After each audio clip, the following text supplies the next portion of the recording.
বাগানে গিয়ে দেখলাম ভালো পুঁই শাক হয়েছে। আর এরম পুঁই শাক দেখলে কার না খেতে ইচ্ছে করে। বাজার থেকে মাছের মাথাটা কিনে নিয়ে চলে এলাম, কাতলা মাছের মাথা। আর বউকে বললাম, তুমি পুঁই শাকটা কাটো, কেটে আর মাছের মাথা দিয়ে চচ্চড়ি বানাও, সঙ্গে একটু মূলো, বেগুন, পেঁপে আর আলু দিও, দারুণ জমিয়ে খাবো। সে কথা মতো তো বউ পুঁই শাক কাটতে শুরু করে দিল। আজকে রান্না হবে মাছের মাথা দিয়ে পুঁই শাক চচ্চড়ি।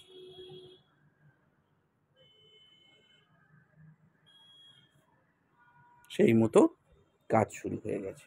একটু খেয়াল রাখবেন পুঁই শাকের গায়ে যেন পোকা না থাকে, কারণ বাগানে চাষ হওয়া পুঁই শাকে অনেক সময় পোকা থেকে যায়। কারণ বাগানে তো সাধারণত বীজ দেওয়া হয় না, তাই বাগানে চাষ হওয়া পুঁই শাকের গায়ে অনেকটা পোকা থেকে যায়, সেটা একটু খেয়াল রাখবেন।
পুঁই শাক কাটা হয়ে গেলে বেগুন, আলু, পেঁপে ও মূলোটাও কেটে নিন। এরকমভাবে ছোট ছোট করে টুকরো করে কাটলে আমি দেখেছি চচ্চড়ির টেস্ট ভালো হয়।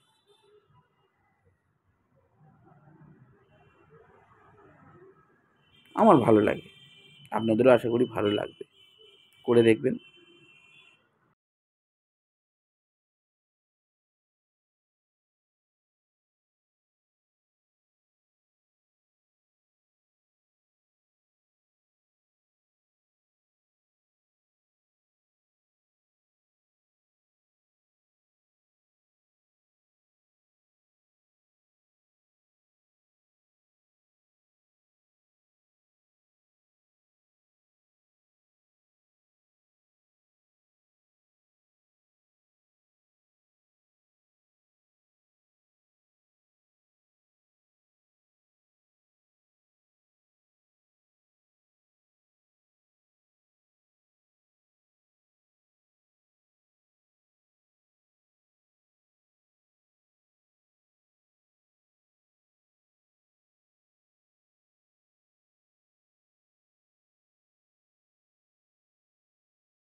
পেঁপেটাও গাছের, বাগানের গাছের পেঁপে, সেটাও সুন্দর করে কেটে নিতে হবে।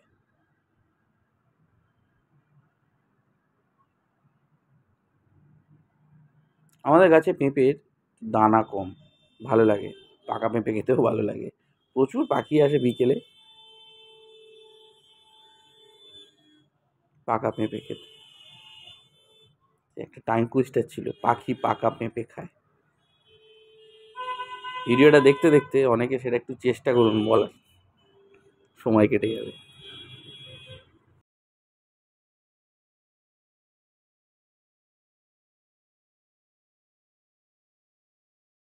এরপর আলুটাও ছোট ছোট করে টুকরো করে কেটে নিই।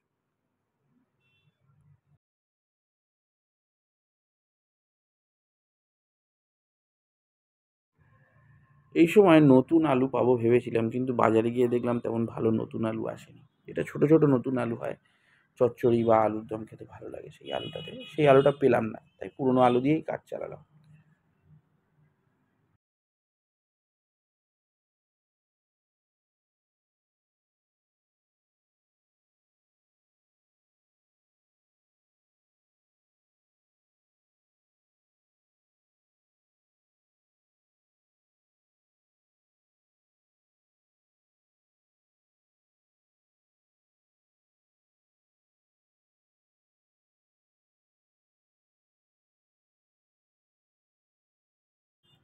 এরপর দু তিনটে পেঁয়াজ কেটে নিন।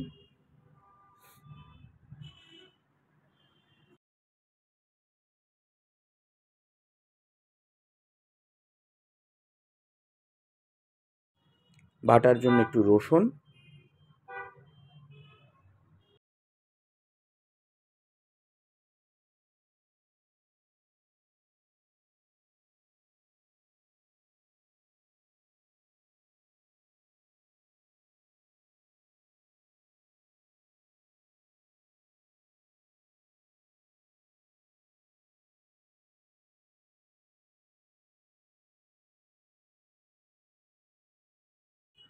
কাঁচা লঙ্কাও বাটা হবে। তার সাথে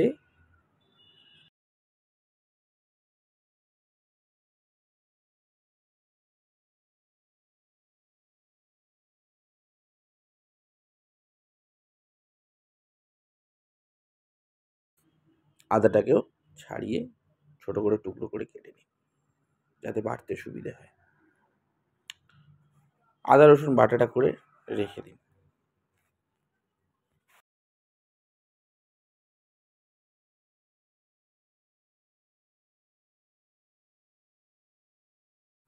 এরপর কেটে রাখা সবজিগুলো ভালো করে ধুয়ে নিই। মাছের মাথাটাকেও ভালো করে ধুয়ে পরিষ্কার করে নিই, যেন ভেতরে ময়লা না থাকে। এরপর মাছের মাথায় নুন ও হলুদ মাখিয়ে রেখে দিন।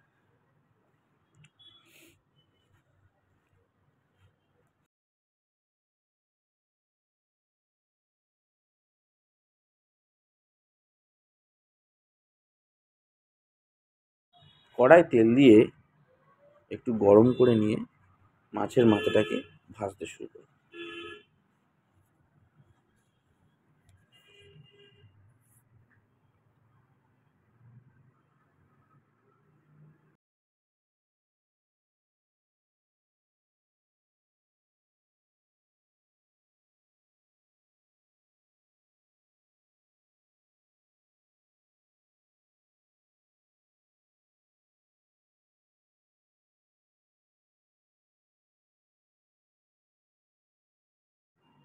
মাছের মাথা ভাজতে ভাজতেই পুঁই শাকটি জলে ভিজিয়ে রাখুন, যাতে ওর ওপর থেকে ধুলোগুলো উঠে যায়। এরপর মাছের মাথাটিকে ভালো করে ভেজে নিই। মাছের মাথা ভাজা হয়ে গেলে তেলের মধ্যে শুকনো লঙ্কা ও 5 ফোড়ন দিয়ে পেঁয়াজটিকে ভাজতে শুরু করুন।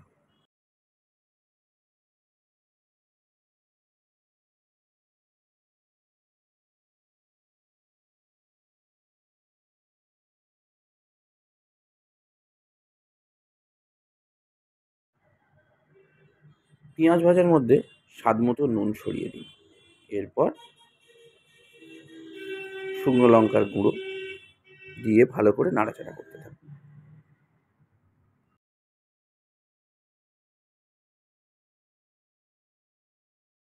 এবার বেটে রাখা আদা রসুন ও কাঁচা লঙ্কা দিয়ে আবার ভালো করে নাড়াচাড়া করতে থাকুন।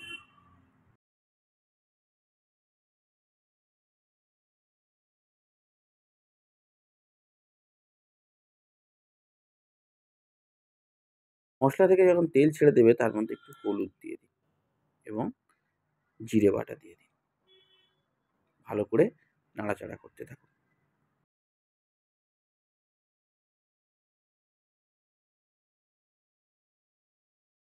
এরকম যখন মশলার কালার চলে আসবে তার মধ্যে সবজিটা দিয়ে দিন, দিয়ে ভালো করে কষাতে শুরু করুন।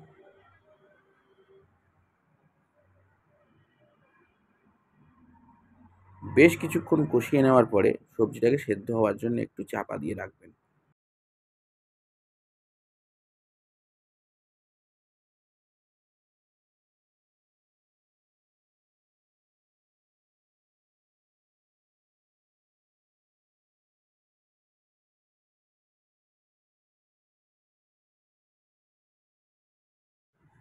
চাপা দিয়ে মোটামুটি 5 মিনিট রেখে দিন।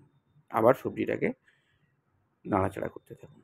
সবজি যখন সেদ্ধ হয়ে যাবে তখন জল থেকে পুঁই শাকগুলো তুলে সবজির মধ্যে দিয়ে দিন। তখন কিন্তু কড়ায় পুঁই শাকের পরিমাণ প্রচুর হয়ে যাবে। আস্তে আস্তে সবজিগুলোকে তুলে নিয়ে পুঁই শাকের ওপরে দিয়ে এবং মশলাটাকেও পুঁই শাকের সাথে মাখাতে থাকুন, যেন না পুঁই শাক পড়ে যায় সেটা একটু খেয়াল রাখবেন, কারণ তখন কড়াতে পুঁই শাক অনেক বেশি। এই পুঁই শাকটাই কমে কড়াতে অনেকটা নিচে নেমে যাবে যখন চাপা দিয়ে ভালো করে সেদ্ধ করবেন।